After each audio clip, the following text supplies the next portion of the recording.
Video ini membahas penonton yang terbagi dalam 3 kategori emosional.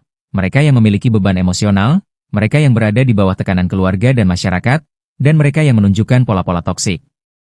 Kategori pertama mencakup individu yang tidak dapat move on dari hubungan toksik, kesalahan masa lalu, atau persahabatan yang hancur, yang menyebabkan rasa sakit dan penyesalan yang berkepanjangan. Kategori kedua mencakup mereka yang menginginkan pertumbuhan pribadi, seperti menjadi kreator konten atau wirausaha, namun merasa terkekang oleh ekspektasi masyarakat dan tekanan orang tua.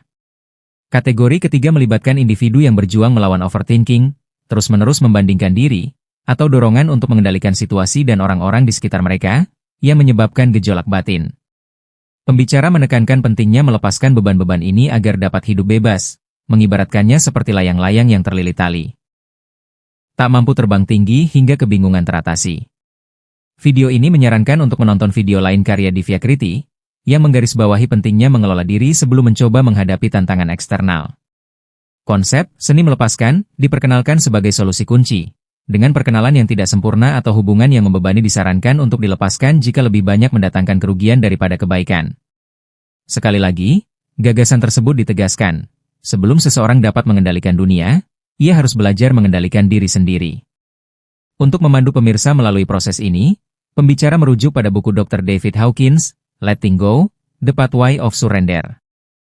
Hawkins dikenal karena penelitiannya yang mendalam tentang emosi dan penderitaan manusia, yang berpuncak pada penciptaan peta kesadaran.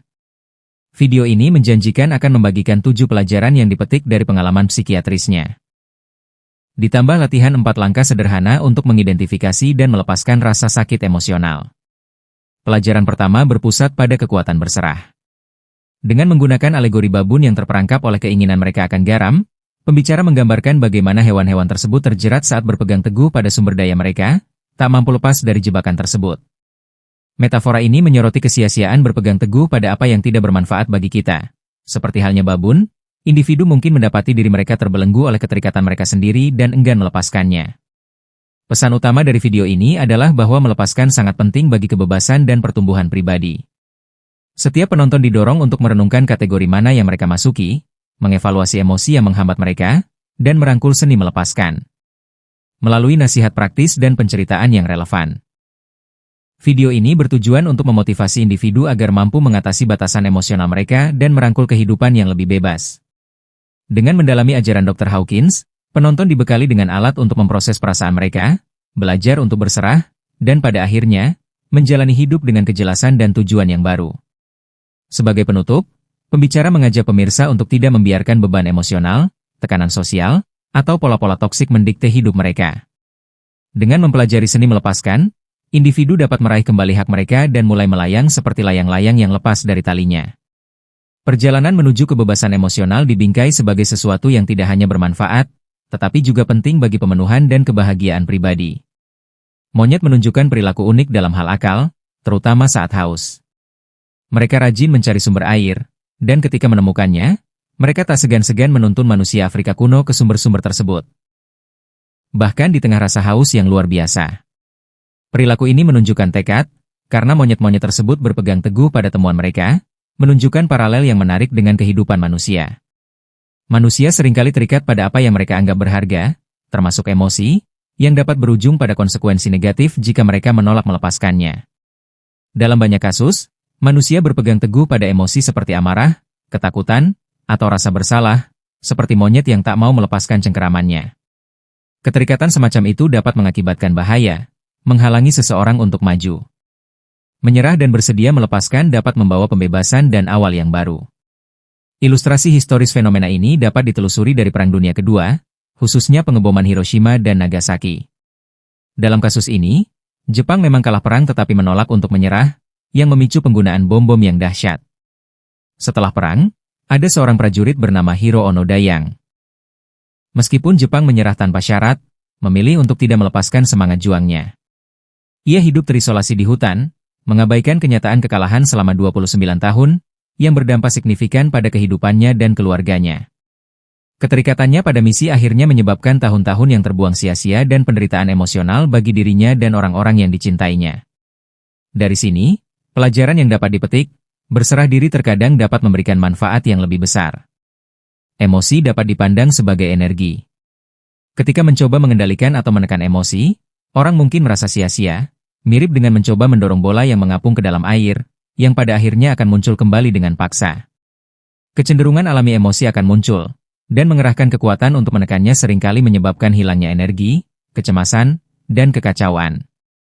Oleh karena itu, penting untuk menghargai dan mengelola emosi daripada mencoba mengendalikannya secara agresif.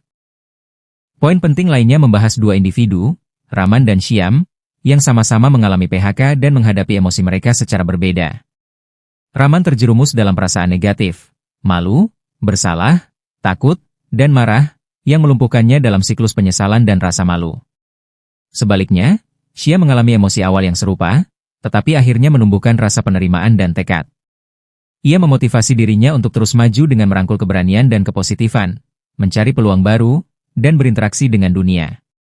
Dengan menganalisis alurnya, menjadi jelas bahwa respons emosional dapat sangat memengaruhi perjalanan seseorang.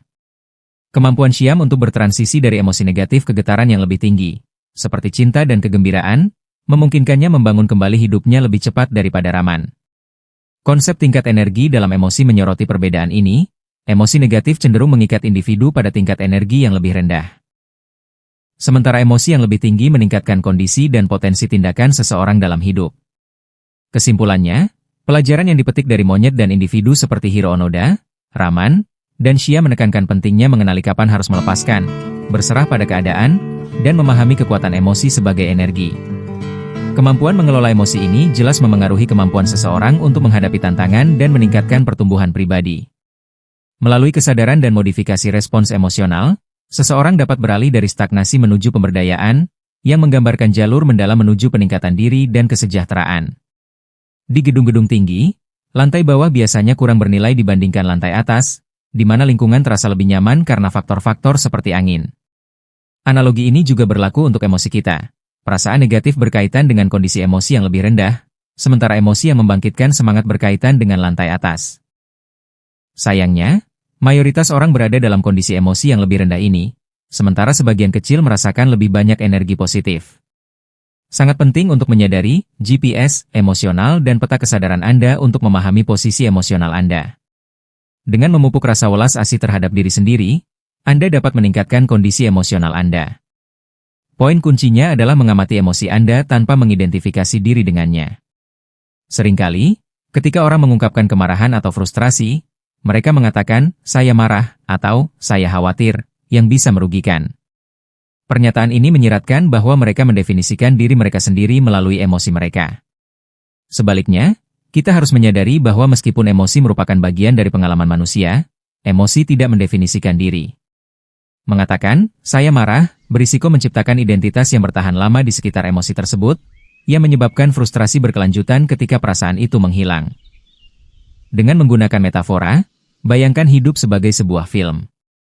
Kita lebih memahami film ketika kita membiarkan adegan-adegannya terungkap tanpa terpaku pada satu momen. Demikian pula dalam hidup, jika Anda terpaku pada emosi, hal itu dapat menghambat kemampuan Anda untuk melihat gambaran yang lebih besar. Pikiran Anda seperti layar film tempat pikiran dan perasaan bermain, dan jika Anda tenggelam dalam adegan-adegan emosional tersebut, kejelasannya akan memudar.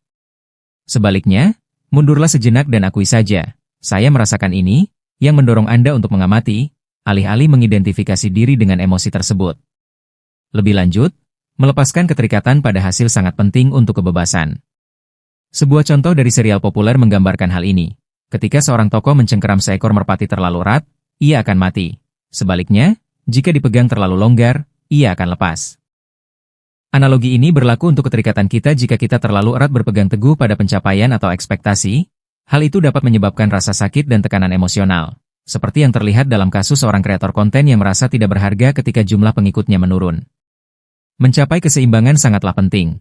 Keterikatan yang berlebihan dapat menyebabkan ketegangan mental, sementara keterikatan yang terlalu sedikit dapat menyebabkan stagnasi atau kurangnya perkembangan. Terakhir, penting untuk menyadari bahwa kondisi emosional yang lebih tinggi adalah hak alami kita.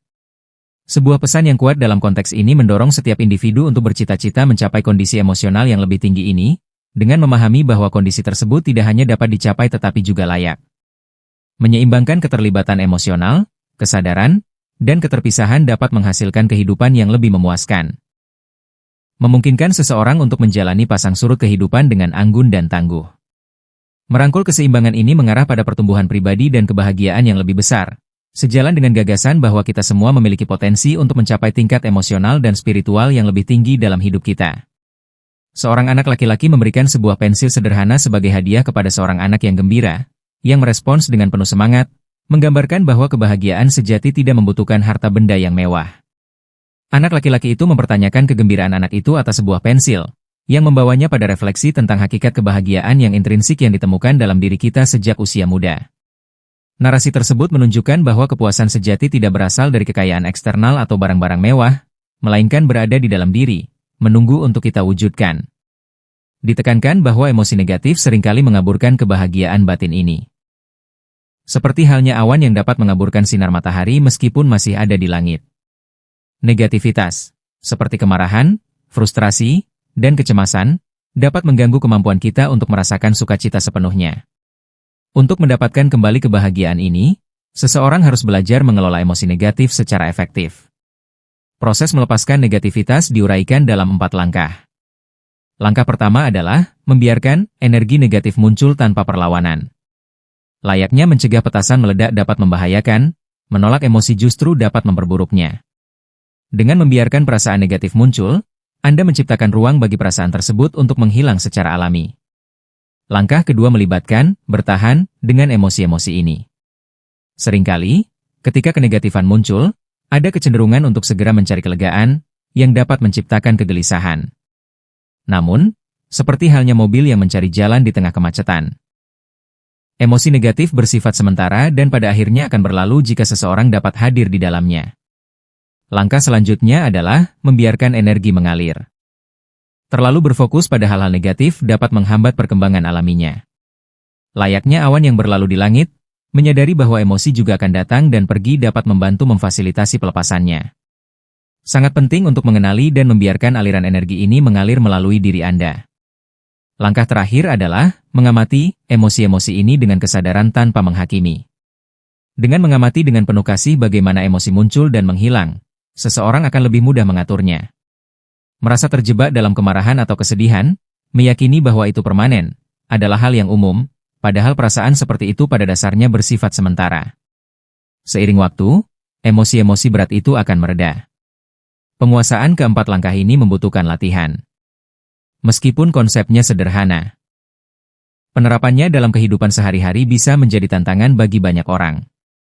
Banyak orang yang gagal mempraktikannya, sehingga mereka kesulitan mengendalikan emosi. Untuk membantu individu mempelajari teknik-teknik berharga ini, sebuah undangan diberikan untuk tantangan 21 hari yang mencakup kelas master gratis. Dalam sesi ini, penerapan praktis dari keempat langkah tersebut akan didemonstrasikan. Pembicara berbagi pengalaman pribadi dalam menerapkan strategi-strategi ini dalam hidup mereka, menggambarkan efektivitasnya. Pada akhirnya, pesan yang disampaikan adalah bahwa kebahagiaan terletak di dalam diri, dan melalui latihan yang tekun, individu dapat mewujudkannya dengan mengelola emosi mereka secara efektif.